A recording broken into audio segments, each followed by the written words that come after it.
Mwenyekiti wa tume ya uchunguzi wa matukio ya vurugu za uchaguzi mkuu wa Oktoba 29 mwaka 2025, Jaji Othman Chande amekanusha uvumi wa kuwa tume hiyo imeongezewa muda ili ripoti yao ichakachuliwe. Jaji Chande amesema sababu za kuomba nyongeza za muda wa siku 21 kuwa ni ukubwa, uzito, kina cha kazi na ushahidi uliochelewa kuwafikia, huku ripoti hiyo ikitakiwa kuandikwa kwa lugha mbili, ikiwa ni Kiswahili pamoja na Kiingereza. Ni kuhakikisha kwamba ripoti yetu ikitoka inatoka na tafsiri ya Kiingereza, inatoka kwa lugha mbili kwa mpigo.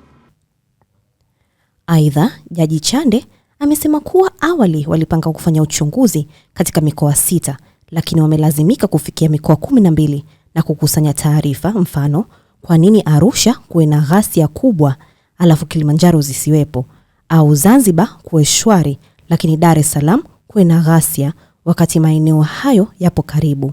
Mwisho, Jaji Chande amesema wanataka ripoti kitoka iwasemee waathirika na wajione wametendewa haki. Tume hiyo imependekeza maridhiano ili kurejesha mshikamano na umoja.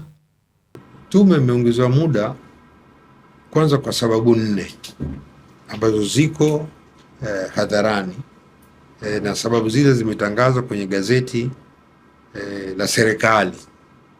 Sababu 4, moja, ushahidi mwingi unaendelea kuja.